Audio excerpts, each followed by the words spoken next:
Welcome, I'm Christine Collins, and today we are going to dive down the rabbit hole and have a little bit of fun talking about your message through the lens of desire, and also looks after the mindset of both your audience and you. Before we dive in, I would like to acknowledge the custodians of the lands and waterways on which I live and work, which is the 𝐻𝐿, 𝐵𝒂, and 𝒚𝒂 tribes.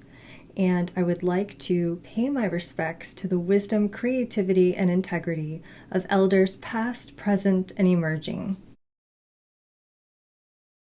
So the structure for today will be about 45 minutes of training time, and then I'm going to do prizes and questions at the end, along with some spotlights on some businesses. And what we're going to do is workshop those businesses with additional examples from our content from today. And here's how it works for prizes. So every single person who signed up for the Webby, whether you're here live or watching the replay, will get a special magical prize when you email me a question about today's material. I would love to know what things came up for you while you were listening. So now we're all going to morph into the Wonderland version of ourselves, but we're going to make it an adventure, and we won't come back empty-handed. You may already know me, but briefly, I'm Christine Collins, and I help intuitive, imaginative solopreneurs to make their business feel easier with both mindset and messaging support. And my background is that I have a master's in psychology and a master's in marketing, and I'm also a certified master NLP hypnotherapist, as well as an EFT and yoga nidra practitioner. Messaging to your niche clients' lived experience and desire, some of which we'll talk through today, and all of that marries together to help you to feel better and be more successful in your business.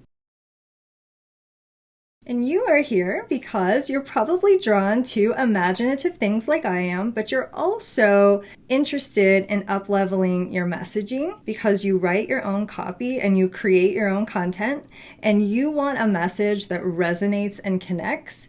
So I would like to formally invite you to tea with a very warm welcome for all of my intuitive, introspective, empathic, sensitive, neurodivergent, misfit, multi-passionate, occasionally perfectionistic, and self-reflective solopreneurs. You want your message to be a light to the world. You being able to light that path for them is in itself a service. So let's get on our way and off down the rabbit hole. When we emerge today from our journey through Wonderland, we're going to have a better understanding of how to craft messages that reach and engage our audience, and have a conversation around the darker sides of marketing, pain point dialing marketing, compared to bringing your light into the world and selling effectively without doing harm.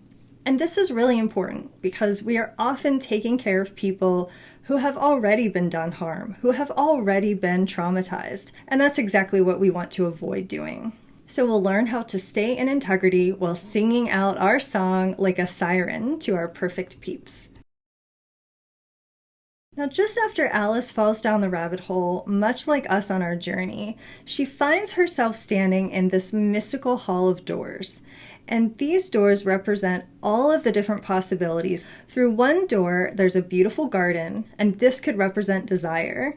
And through some of the other doors, there are spaces where maybe pain point marketing is the law of the land. Now, it won't be up to me today to tell you which door to walk through. You get to choose for yourself and for your business.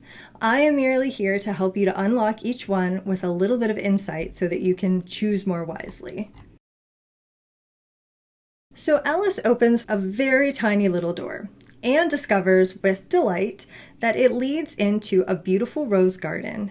Of course, the problem is that the little door is too small for her to fit through, and Wonderland immediately begins offering her various little cakes and potions in order to help her change her size. But if we assume that this little cake is a viable solution for Alice, there are different ways that her predicament might be approached by different marketers here. So one marketer might be coming along and saying, You'll never get into that little garden at your size. And aren't you just so tired of being unable to get into that garden? How horrible for you. Here's a little cake that will make you small, and then you can have your heart's desire to get into that garden. Now, we can define this type of approach as pain dialing marketing because it aims to dial up Alice's pain and the problem, pressing on her wound and on her concerns, and then presenting her with some type of quick fix solution to get away from the pain.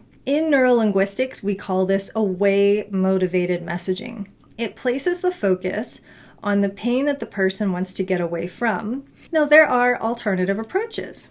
A different marketer might come along to Alice and say something like, "Oh my goodness, I see that you're crying and you're upset, and I'm so sorry that you're having a hard moment.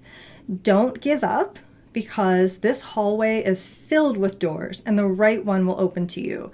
You really can get to your goal. Whether it's this garden or a different one, something beautiful is waiting for you. And here are some of the possibilities that exist.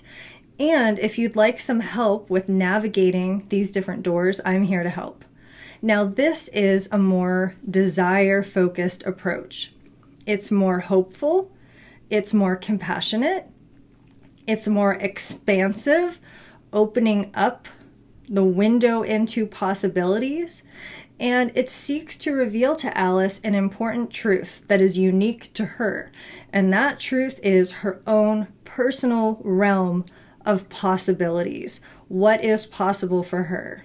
Part of our role as practitioners is to be able to envision that realm of possibilities for our client, even when they are feeling hopeless, and to provide them with a window into that realm so that they can start believing that what feels impossible right now might actually be possible. And from the neurolinguistic side, this would be more of a toward-motivated conversation where we are speaking mostly about what the person wishes to move towards and focusing on what could be possible in a hopeful, optimistic way that's uplifting, rather than solely focusing on escaping from the painful or unpleasant thing. So it's a good time now to distinguish between acknowledging someone's pain and showing compassion for it versus deliberately dialing up the pain and pressing on the wound. During her Wonderland visit, Alice is frequently met with what we could call contempt from the various characters. They are looking down on her, they're being condescending. Most of them don't come across as being overly concerned with her plight. Many of them are rather self-centered. And unfortunately, sometimes we do see this in various spaces in the marketing world where someone may act as though the client is genuinely foolish for not signing up for something or not pursuing a service or product. They actually feel annoyed when people don't buy rather than trying to solve their needs, and they're much more heavily focused on themselves and on making their sales and their numbers over providing excellent service. So to me, that in itself is the primary red flag or attitude of a classic pain point marketer. There is very little regard for the actual client or the audience, and it almost seems like any tactic is fair game if it's going to make a sale. So in the example I gave you, the pain point marketer has a tone that is a little bit condescending. They're speaking only about the pain and intentionally dialing up how utterly awful Alice must feel in this predicament, and then offering their product as the sole solution to her problem. So one major factor for us to pay attention to help us to distinguish pain dialing marketing is the tone. Is it condescending? Is it contemptuous? Is it dialing up shame and pain? So what kind of a headspace does this marketer seem to be coming from? Is it one in which they are better than Alice, more knowledgeable than Alice, more successful than Alice, and looking down on her plight in a condescending manner? Now, on the flip side, our desire-focused marketer comes in with a box of tissues and a cup of tea and is here to listen and to try to help. This marketer may share their own story of struggle, but they do so from the standpoint of being a peer, not looking down on you in your current plight. And the desire-focused marketer genuinely wants you to feel better, to be happier, to have a better situation. And that is the case whether or not you buy from them. There is no manipulation of emotions. There's no pressing on the pain. And if the problem or the struggle is discussed, it's done with empathy and consideration. So pain dialing marketing is marketing that sets out to deliberately press on that feeling of pain or emotional vulnerability, and doing so with an intention to impact the emotional scale of the target audience in order to make a sale. Whereas desire-focused messaging aims to inspire a sense of delight, to make the person feel seen and understood, and to give them a sense of hope about improving whatever it is that they would like to improve. So we're not overlooking the problem, we're not ignoring the pain, we're not nullifying or minimizing the struggle of the person or the audience. Instead, we are greeting those difficulties with understanding and compassion. So identifying the difference between a pain dialing marketer and a desire-focused marketer. And the hint here is that it's got nothing to do with their service, their modality, their education, their training, or their skills. It's got nothing to do with their abilities with language or writing, but it does have everything to do with their intentions and their philosophy, their perspective of the client relationship and how that plays out in their message. Now, obviously, we know that good intentions alone are not enough, but they really are very important, and their intention and their philosophy about who that client is to them. And one of the key foundational philosophies that we can adopt, which will heavily impact our messaging, is that the client that's coming into our realm is sacred.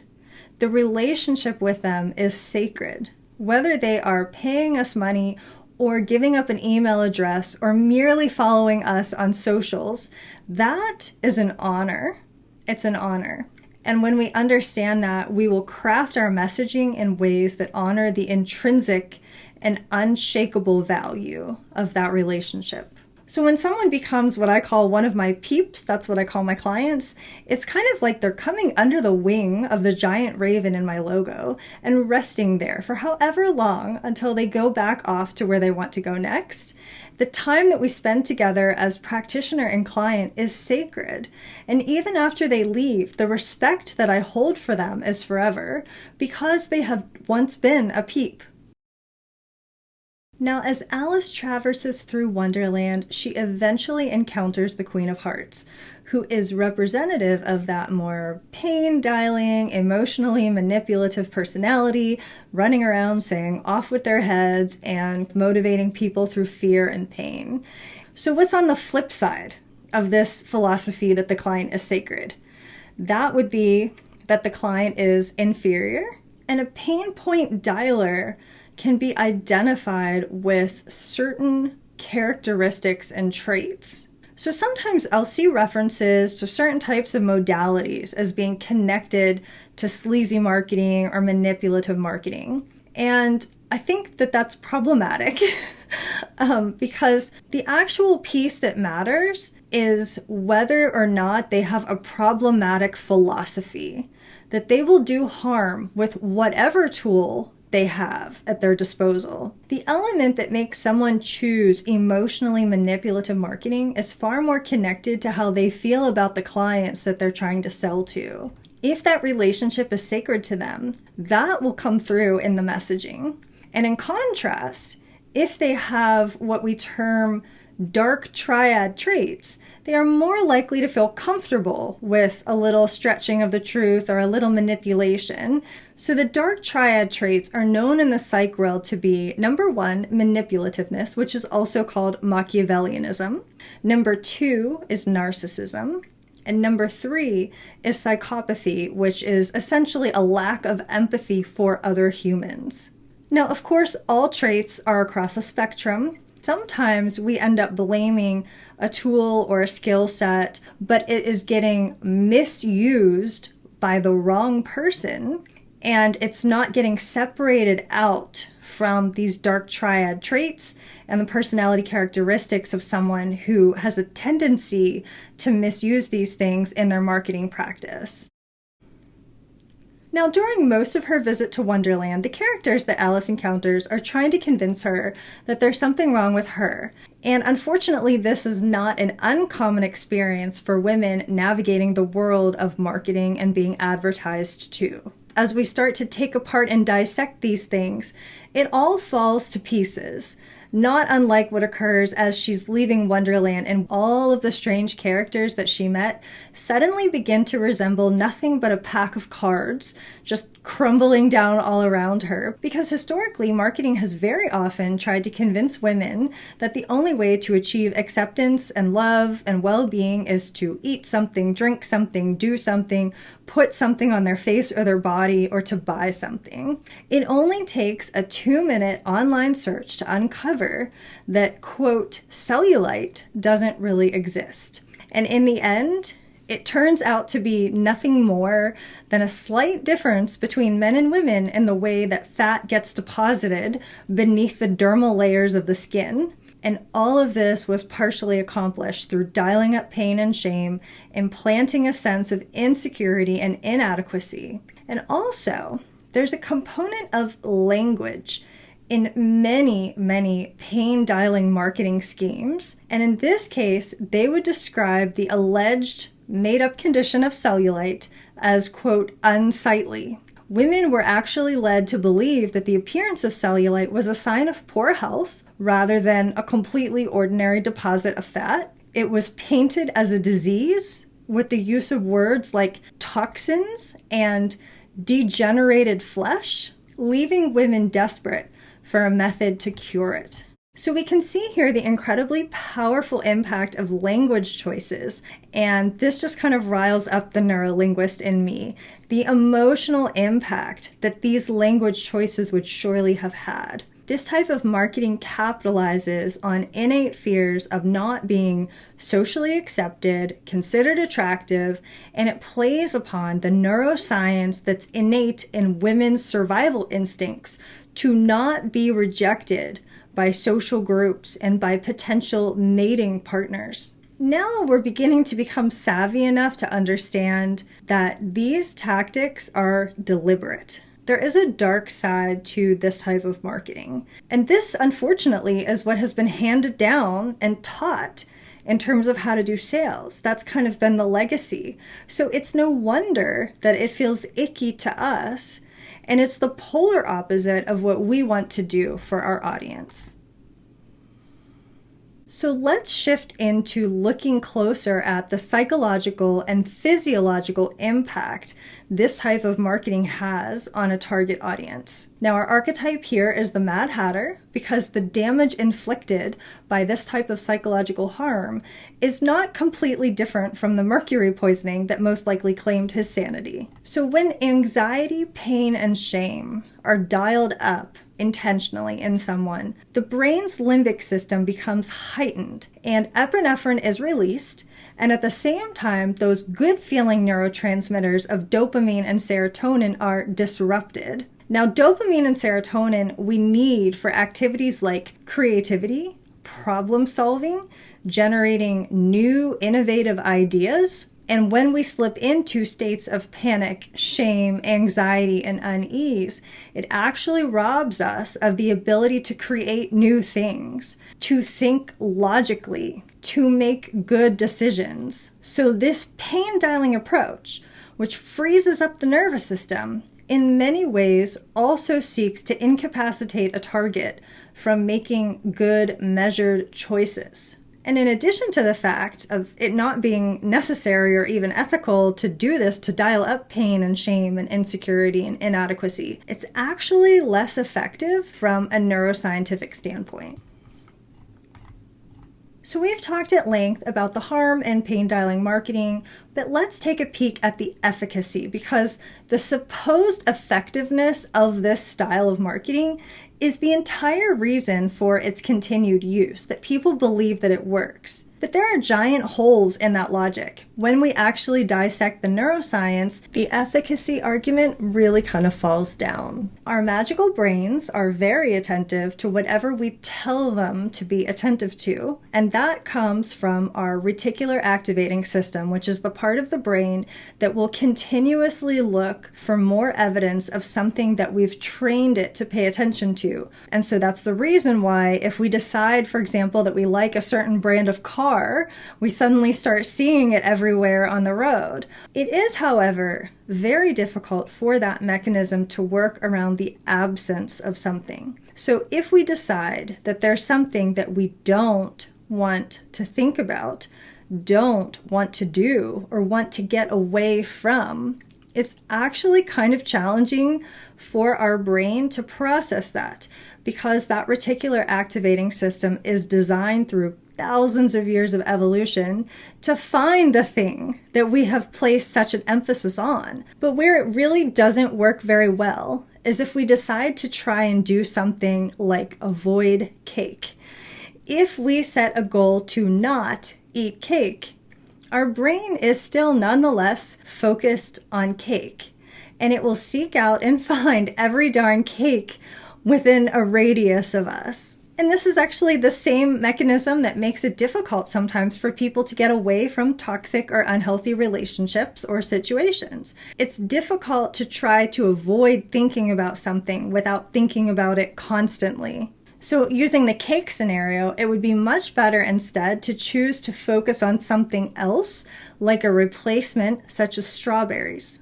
Because then our brain will continue to look for and find strawberries and create opportunities for us to pursue them. So when we put this in the context of pain dialing marketing, which is solely focused on the pitch to get someone away from something unwanted or painful, it's actually a little bit challenging for that person to visualize or imagine the absence of the struggle or the pain, especially if they've been in it for a really long time. It's much easier to digest what things could be like instead, to paint a picture of how it could be different, and imagining a more desirable situation or experience. A large percentage of people are naturally far more motivated by desire, moving towards something that they want versus getting away from something that they don't want.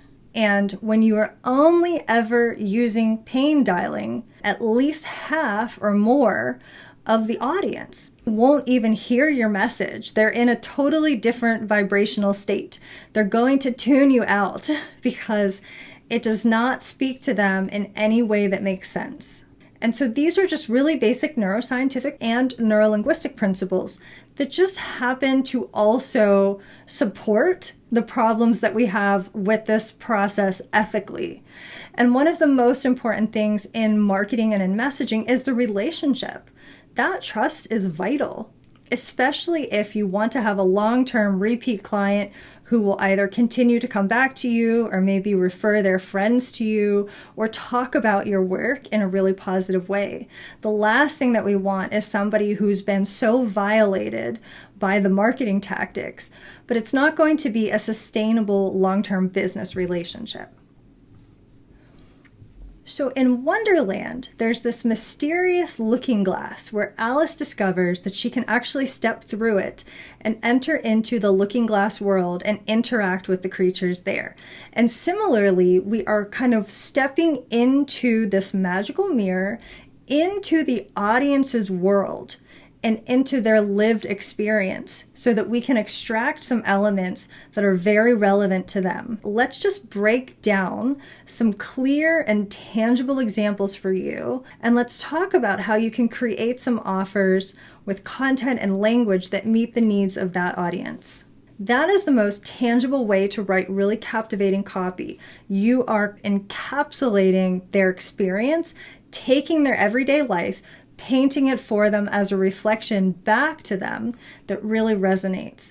And the good news is you don't need to know a whole lot to be able to speak to that. You just really need a scene. So let's just say that we have a business where the client wants to make more money or increase their pricing. So the things that they want to move towards would be a sense of confidence, a sense of security and safety, a sense of worthiness and feeling comfortable, and feeling safe to raise their prices. And the thing that they want to get away from is a feeling of unworthiness, shame, or fear around increasing their prices, and worrying about people not buying from them. So let's compare what a pain dialing marketer would do versus what our desire focused marketer would do. So a pain marketer might come along and say things like, "Oh geez, aren't you tired of feeling like crap about your stupidly low prices? You know, your work is just dirt cheap, and I guess you feel like it's just not worth anything, don't you? Aren't you tired of being lowballed? Aren't you tired of freebie hunters and people taking advantage of you? Gosh, you're just always getting taken advantage of, aren't you?" And the underlying tone is, again, condescending, like you just can't get it right. And I always encourage people, like when you're scrolling on socials and you see an ad, read it and analyze it for that. I'll kind of pay attention to how I'm feeling in my body and the emotional response that I'm having to those words in that moment. How does this make me feel?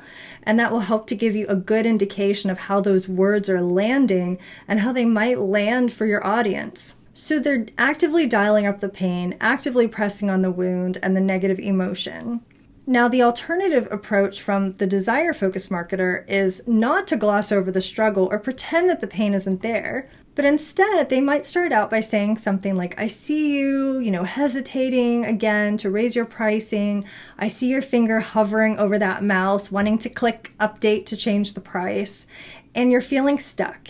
Even though you're delivering something really important to the world and you deserve to be paid well for it and to feel confident and worthy and knowing that you deserve to be paid well for it."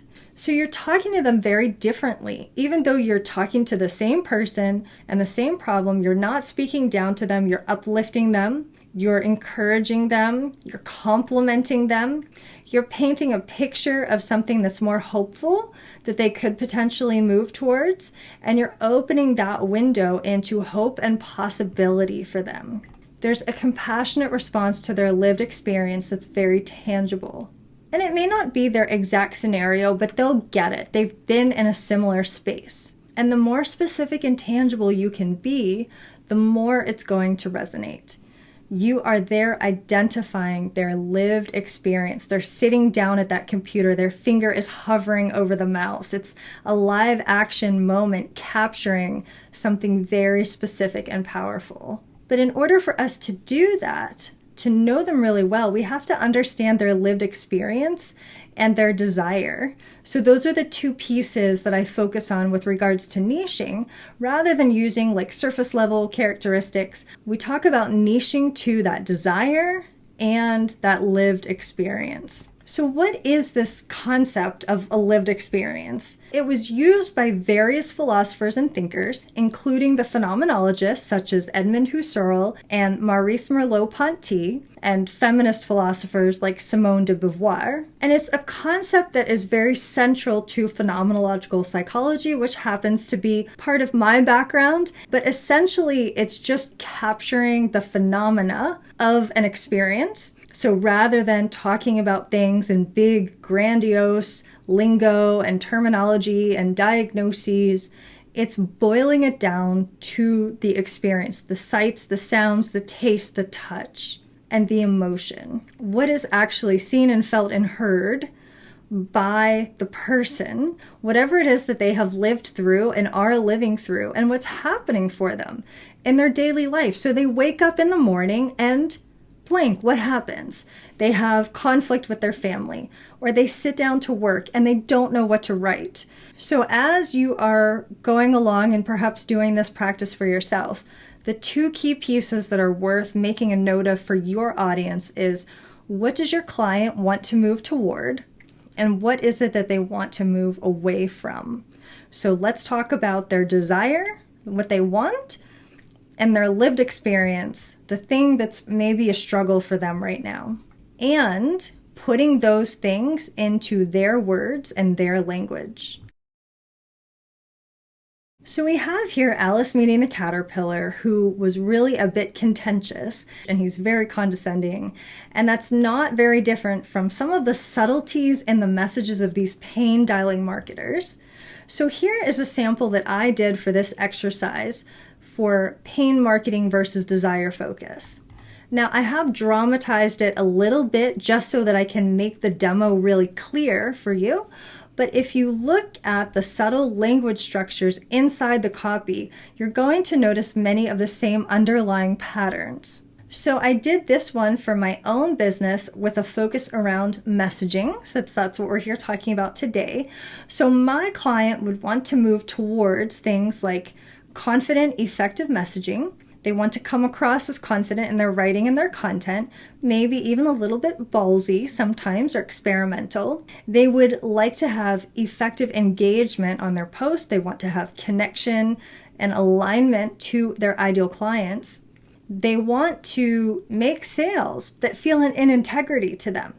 And they want to attract aligned clients that they're going to really enjoy working with. And the things to move away from would be having really inconsistent, spotty, or random content, having offers that just fall flat and don't sell, having boring or irrelevant content that's not capturing their audience or engaging them, or content that doesn't match up with their offers, having any form of icky feeling promotions or feeling like they're struggling to get ideas of what to write, being unable to think of content topics. Now, a pain dialing marketer might come along and say some things like, aren't you tired of being so lazily inconsistent with your content, especially when everyone else is doing it so well?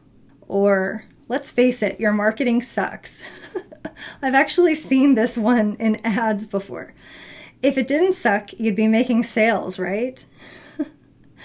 Or, are you still spending hours writing copy and making 0 sales? Or, even just, you're doing it wrong. We would identify the existing wound here as the person is just not achieving engagement or sales with their content or their offers. And they may already be feeling a little bit unsuccessful and, a little bit like a failure even. And so this pain dialing marketing is attempting to dial that feeling up further in order to sell their solution. And often the calls to action will be extremely directive, maybe even uncomfortably so. Language like, you need to, you better, if you don't, you're losing out. Those are all really good indications that not only is this a little bit of pain dialing marketing, but we may also be seeing some dark triad traits that demonstrate a lack of empathy and respect for the other. And again, you can spot this by kind of noticing, how does it feel emotionally? How does it feel in your body when you read it? What emotional response does it bring forward? Is there a sense of inadequacy? Is there like a feeling of being left out, or feeling like a big loser in some way because you're not doing the thing that they're talking about? And that emotional response is a fabulous indicator of pain dialing marketing. Now, the Cheshire Cat says to Alice, whichever way you go depends on where you want to get to. So it is harder to get somewhere if you're not sure where you're aiming for. Not knowing what the desired goal is going to make it much harder to talk about or to work towards. So identifying the desire is a big piece of helping someone get to where they want to be. And articulating that desire back to them is a very, very powerful and connecting artifact. It not only shows that you understand them, but it contributes to their resolve and their motivation and taking steps to get closer to that desire or goal. Let's take the same situation from the desire-focused marketing side. So if they're going to address that experience of not making any sales or having a lack of engagement, they're going to do it with compassion and empathy, rather than that condescending disdain that we have seen. So they may say something like, I get it. Content feels hard. Coming up with ideas, hard. Being consistent, even harder. and being just engaging enough that it attracts likes and comments and sales from ideal clients really freaking hard. It's all right, lovely. Well, there are lots of variables that go into these things actually working. Lions and algorithms and the economy, oh my. One variable that we actually can do something about is our messaging. So if it's feeling way too hard, don't panic. There's a lot we can do with only a little bit of tweaking. It really is possible for content to feel easier, for ideas to flood in so frequently that you have to carry a notepad in your pocket, and for your content to be engaging in a way that people are eager and excited to interact with it and to move closer to you. So this is the example from the desire-focused marketer standpoint. By starting off with talking through whatever their lived experience is, showing empathy and compassion, and then shifting over into the desire and the state of possibilities where they might want to move towards. And you can practice writing these in many different ways, being as tangible as possible. But the more you can describe their lived experience in everyday language that they would use, the more likely it is to resonate with them and reach them. And being able to do this effectively means knowing your client really well. It actually all slides together very easily when you have a plan for how to craft your messaging effectively. Mindset and messaging go together just like tea and cake, or coffee and crumpets, or whatever you prefer. Sometimes we make these boxes where we have like our marketing is over here in this corner, and then my mental health and my mindset, it's over in this corner. And thinking of all these little separate entities is like trying to divide yourself up into little pieces. But you are actually a whole being, and you can't ever extract your mindset out of your business. As we've seen today, messaging and mindset are intrinsically linked together, both our mindset and the mindset of our audience. And as soon as we lose sight of our mindset, the crazier shit tends to get. If you've ever had the experience where you've been working on some content or a project and things are going along really nicely for you, and then something happens, you have some type of a difficult interaction, an email, a text, a conversation, and starts making you feel kind of yucky about yourself. When you sit back down to write that content again, it's like your confidence has gone out the window. That brilliant genius that you had just disappears, and everything dries up. All of your juicy, exciting ideas just seem silly now. And all of a sudden, you find yourself wanting to play more careful, be a little bit less experimental, and play it safe. And that is a stark contrast to the times when your mindset is really good, you're feeling really good about yourself, your writing seems confident, maybe even has a little bit of a swagger to it that's much more likely to capture your audience's attention. And so there's never a time when your mindset doesn't matter to your marketing, to your messaging. And what you'll be able to accomplish is very much dependent on it. A lot of times people tell me that the first thing that falls off when they get stressed out or overwhelmed is their content. And yet it's one of the most important, vital tools that we have for building a relationship with new clients and nurturing the existing audience. When we let that go, the results in our business tend to diminish fairly quickly. So it's very important to find ways to make the content process feel easy and sustainable over a long term so that we can continue to be a consistent partner to our audience. Because it's a relationship, not a weekend fling. And that consistency that's paired up with a connecting message builds the kind of trust that is needed to support ongoing sales and success. When I create things, I design them out of the totality of my whole eclectic blend of experience, pulling in data from recent neuroscience research, along with my master's education in psychology and my years of clinical practice and observation of human behavior. And I blend that together with the master's in marketing and all the time I spent in the corporate world, in some cases unlearning things, deconstructing things. And in general, I think you can could say that I know a lot about human behavior from all of those years of observation and noticing how various messages impact the psyche, our behavior, our emotions, our motivation. And so you can take all of these different pieces that I've pulled together, all the things that I've learned over the years, and you can benefit from that marriage of mindset, psychology, and marketing skills that I've poured into all of the tools that I create for you. And so with that in mind, the need that we have for connecting content in an optimistic mindset and a message that is desire-driven and client-centered, and the ability to make this all come together with ease, I have concocted some magic to help us to do all of those things in a really fun and creative way. It's called Magic in Creation, and it's much more than a course or a program.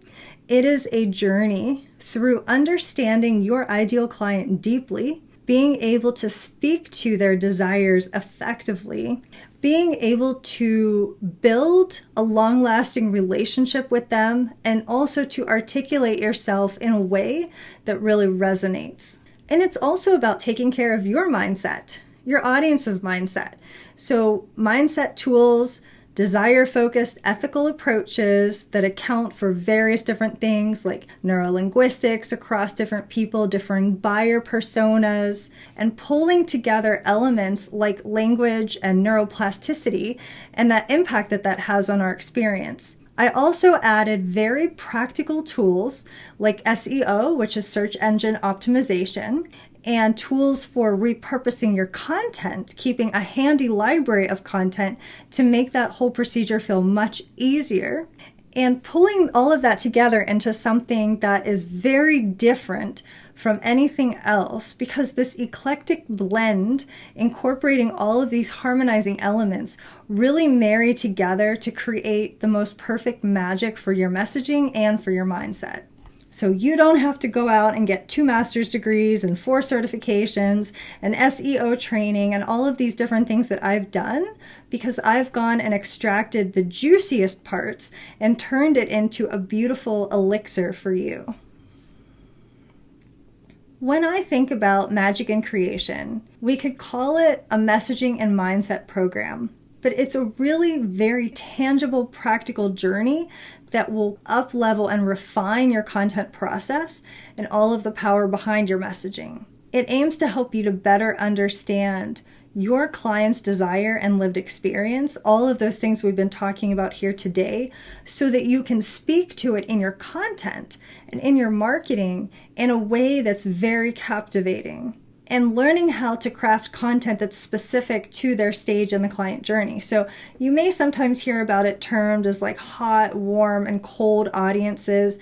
I like to speak about it more so in terms of insight, the level of insight that the person has or doesn't have yet based on their exposure to the subject. To me, that just feels like a much more client-centered way of describing it.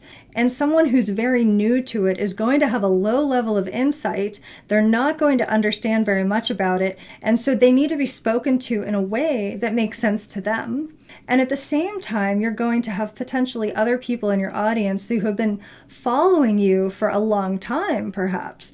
They've been listening to you, they've been coming to your trainings and watching your videos and reading your blogs. And now they have a higher level of insight.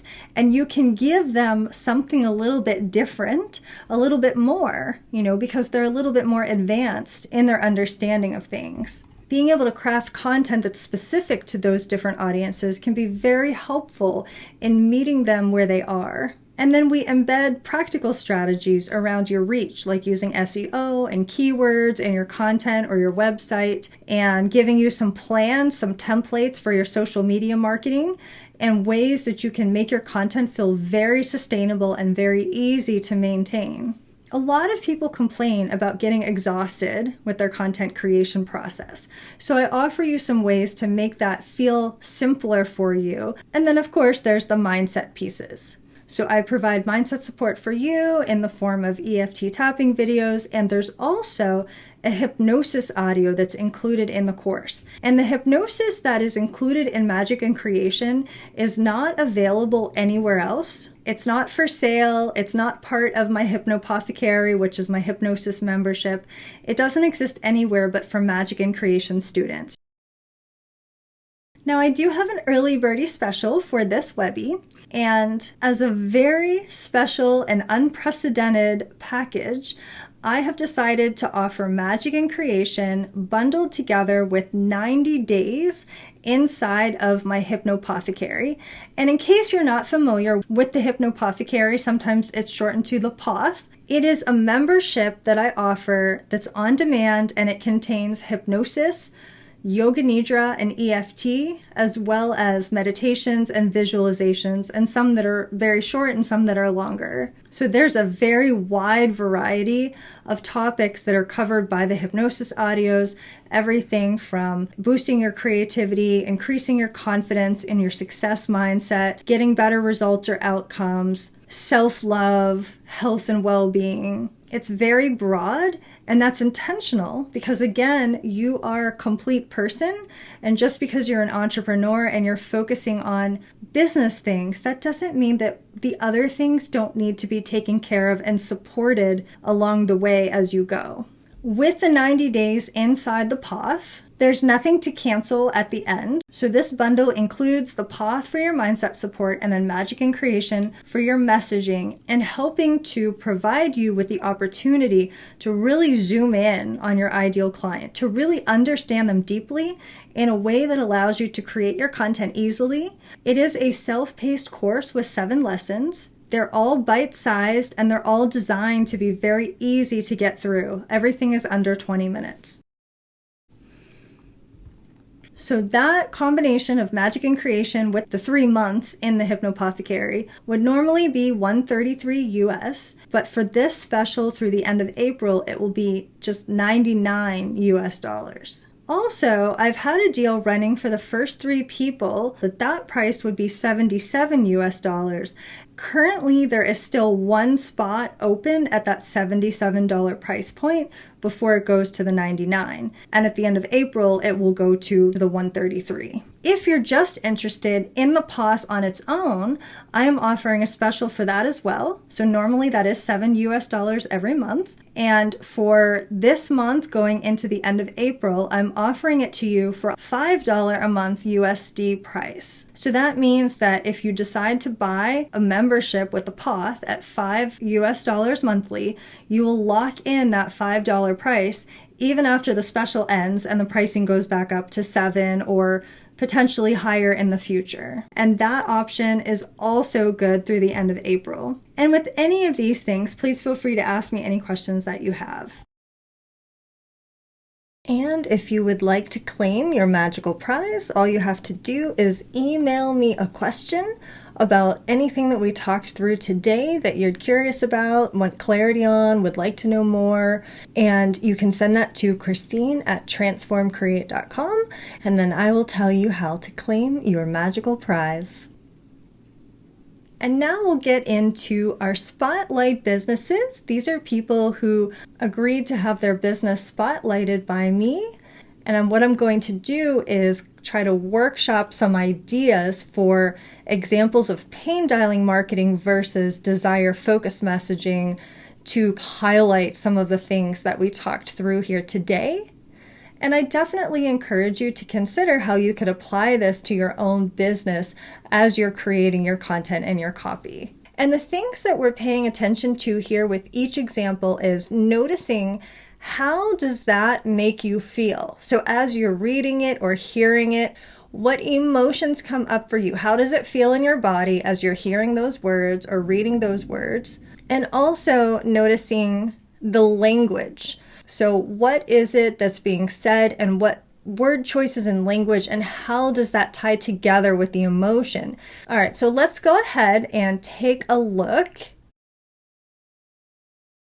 at our first Spotlight Business. So this is Bonnie Douglas. Thank you, Bonnie, for sharing your business with us. So Bonnie is a divorce coach, and she helps women to build and execute a strategy to go from breakup through negotiation to signing their papers.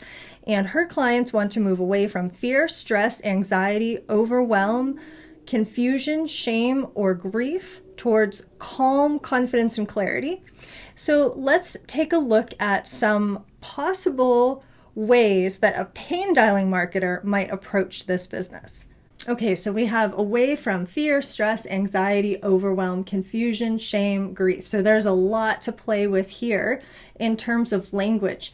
And when you are grabbing language, it's very helpful if you are doing it in the client's own words, so how they would go about describing it, and that's going to make your marketing even more effective. So the example that I have here, you know that feeling of overwhelm, that knot of anxiety in the pit of your belly when you wake up every morning and you see your ex's name on an email. You'll never get past that without help. You really can't crawl out of the confusion without blank offer. You'll be stuck trying to process that grief on your own, and don't forget, the shame and the stress can last for months after. So the idea here is that this marketer has really left us in the mud. And this marketer has really dialed up that pain and then didn't do anything to show compassion, empathy, or hope for a different possibility. It's really just pain dialing to try to make someone feel yucky enough that they jump in and grab the offer because now they're feeling even more unhappy than they already were. Now, there can be a benefit to identifying their painful situation, just as we talked through today, identifying those negative emotions, but then doing something with it to help shift them out of it, to help them begin to feel hopeful and optimistic. So let's take a look at a desire-focused approach. So the client wants to move towards calm, confidence, and clarity. So in this example, the desire-focused marketer says, I know it feels overwhelming.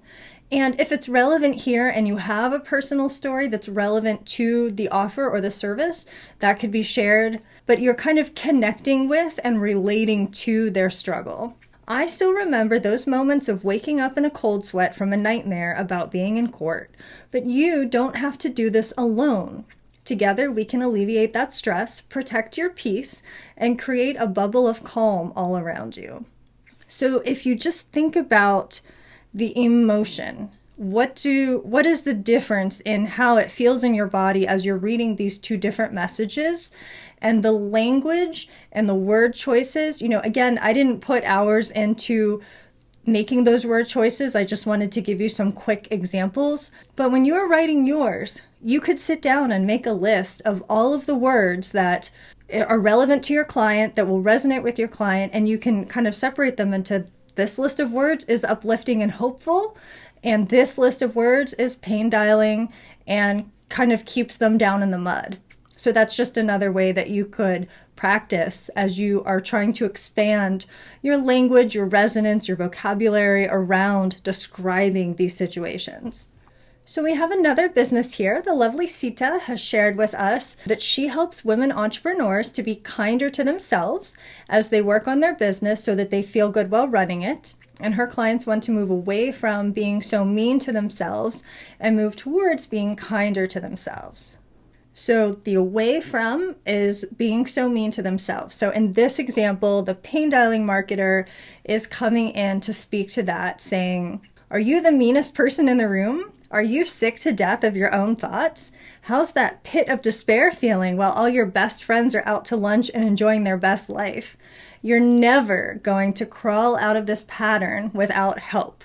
Just imagine another decade alone with that mean little voice in your mind.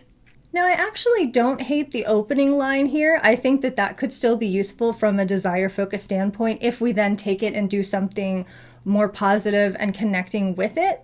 But the rest of it is very much getting you down in the mud and holding you down in the mud. And in particular, I'd like to draw your attention to the words like never and alone.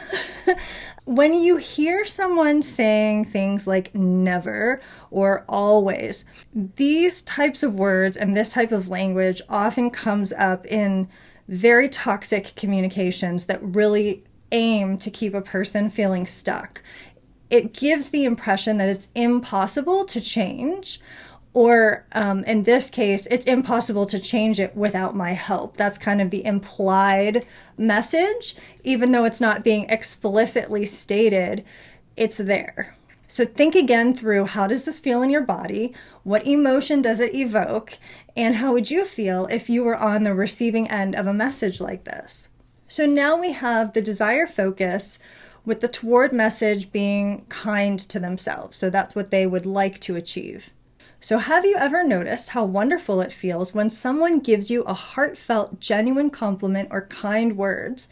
And what if that person was you? If your inner monologue borders on mean girl towards yourself, it's all right. We all do this and you're not alone. Luckily, there are some really easy ways that we can quiet that unkindness and change the conversation. So you can see that there's empathy and compassion. We're still acknowledging the situation. We're still acknowledging the struggle, that the person has this inner monologue bordering on mean girl, and you can describe that in lots of different ways. You could even take some of the text from the pain dialing example, but then convert it into a desire-focused approach. And one of the reasons why I capitalized the not alone is because in the previous pain dialing example, they were telling you that you were alone. This is a much more empathetic, compassionate, loving approach that still hits on the key targets of the lived experience that they're currently in, and also now opening up that realm of possibilities for where they could move to in order for things to feel better. And here we have the business of Mary Rose Diaz, who says that she supports ambitious people with big goals to have a more healthy relationship with stress and anxiety using psychology and mindfulness. And this client wants to move away from stress, anxiety, and fear and move closer towards freedom, ease, joy, openness, and lightheartedness. So here we're looking at the move away from stress, anxiety, and fear. So the pain dialing marketer is coming in and saying, it feels like your throat is closing up and you can't breathe. And you know you've slipped into another anxious state of panic. And you know it's going to keep happening unless you get help. Think about this being your life for the next 20 years, freezing up every time you try to pursue your ambitions. It's going to keep feeling stressful and overwhelming for you unless you get blank, offer support. So there's some pieces in here that I think could still be used in a nice desire-focused message, because I think that one of the things I like is that it captures the lived experience really well, that moment of the anxiety kicking in.